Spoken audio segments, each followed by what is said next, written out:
we would not be here today if it was not for the action of what was called HB 170, or as we're calling it now, the Transportation Funding Act of 2015. We're engineers. We have to put some kind of fancy name with it, right, to make it sound good. But no matter what you call it, HB 170 or Transportation Funding Act 2015, what I'm going to tell you is the single biggest transportation investment in the history of Georgia. That's how big it is. I don't think people have recognized what this is going to mean to Georgia and what this is going to mean for how we're going to move Georgia ahead and move everybody ahead. That's very important. So let me tell you a little bit about what HB 170, Transportation Funding Act 2015, really did. What it's going to do is generate an additional, somewhere in the first year, additional $800 million, and then probably in the second year, additional $1 billion of revenue that goes to transportation funding. Folks, that's about double of what our state revenue funds are for transportation.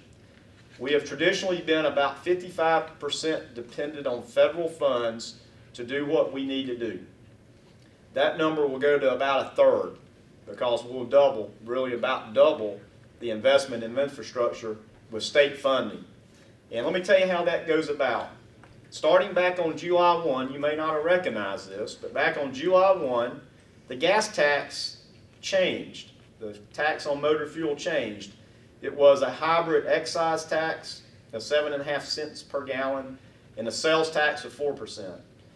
Overnight, it went to 29 cents per gallon for gasoline. And, 26 cents, I'm sorry. Make sure people, y'all got to keep me straight. Nobody's paying. 26 cents, I was thinking about diesel, I was getting ahead of myself. 29 cents for diesel, okay? Did you notice it at the pump? Nope, gas has gone down every day since. It's been a steady decline, so we'll put that in the category better lucky than good, right? So for the people that had the courage to vote yes and to move transportation funding ahead, that was a good thing. That gas prices has gone down, but the revenues coming to the state to advance transportation increased. Secondly, there was a heavy impact fee applied, and that probably affects a lot of you that do business in here. But it was a $50 or $100 restoration fee based on the vehicle weight between 15 and 26,000 and over 26,000 pounds to generate additional revenue. There was also a hotel fee that was added, a 5-night per stay hotel fee that was put into place on July 1. There was also the alternate fuel tax credit. So electric vehicles got the tax credit went away. You may have an electric vehicle. But what people tell me is every time they drive by the pump, they're happy. And there was a $200 per year restoration fee to drive an electric vehicle because you're not buying any gasoline to help support the transportation system. And then finally, there was a sales tax change in jet fuel that really applies to the jet fuel across the state and predominantly at Hartsville-Jackson that will generate dollars that will go back into airport maintenance type of work. And some of you may do works with airports, and especially as it relates to the infrastructure work. So we're going to have coming forward about $20 to $21 million that will be invested into airport type of work for infrastructure, which is incredible. And a lot of those dollars now that are state dollars can be used for things such as routine maintenance of airports, where previously federal dollars, you could not use those. So Mike mentioned earlier, when you sum all that up, like I said, it's $800 to $1 billion of additional revenue coming forward in transportation. And Mike mentioned earlier that the Joint Study Committee last year that sort of did the work prior to the legislative session said Georgia needs $1 billion to $1.5 billion to take care of its critical infrastructure. And indeed, that's what we intend to do with these revenues that are being collected today. This is really important to note. Revenues are being collected today through next June that will be appropriated. When the House and Senate and the legislature gets back in, they will work on appropriations for next year that will roll into really next summer of when these dollars are available. But we wanted this to be first. In fact, this is the first forum or first public discussion we've had about anything related to HB 170 or Transportation Funding Act of 2015. This is the very first discussion with anybody. I acknowledge David Mullering from the Georgia Highway Contractors Association is here today. We have a forum coming up with his industry and the prime contractors, and which you're all invited to, coming up in the next couple of weeks. But we wanted to start today about what does this mean for contracting of maintenance, because again, this is new. We have contracted capital maintenance, but not really routine maintenance. We have to some degree, and you'll hear more about that in a minute. But we've got so many needs in the maintenance area, and as the study committee talked about, that we need to take care of our critical assets. It's sort of like taking care of the house, right? You want to take care of your house before you think about trying to put nice landscape or put a pool in the backyard, right? We've got so much to do, and especially the folks that are in sort of the construction industry, as you ride around, you can see it. You can see the needs out there.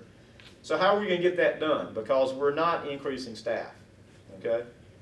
And we've got plenty to do as it. These district engineers will tell you that they've got plenty to do.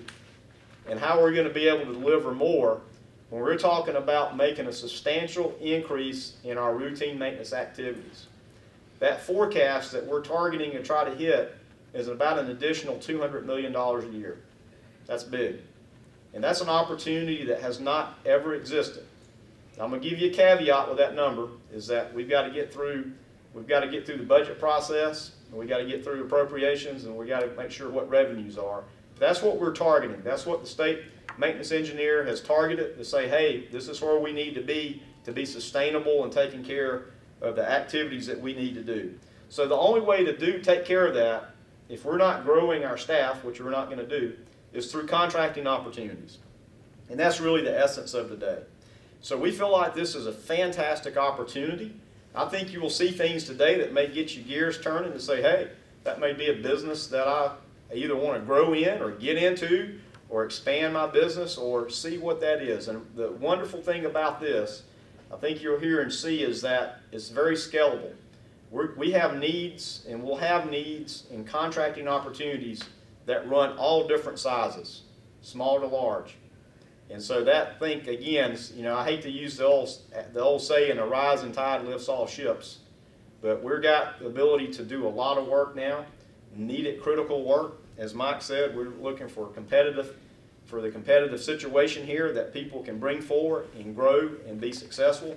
And it's really an exciting time. And I'm going to go back to this. I'm going to close with this before I hand it off.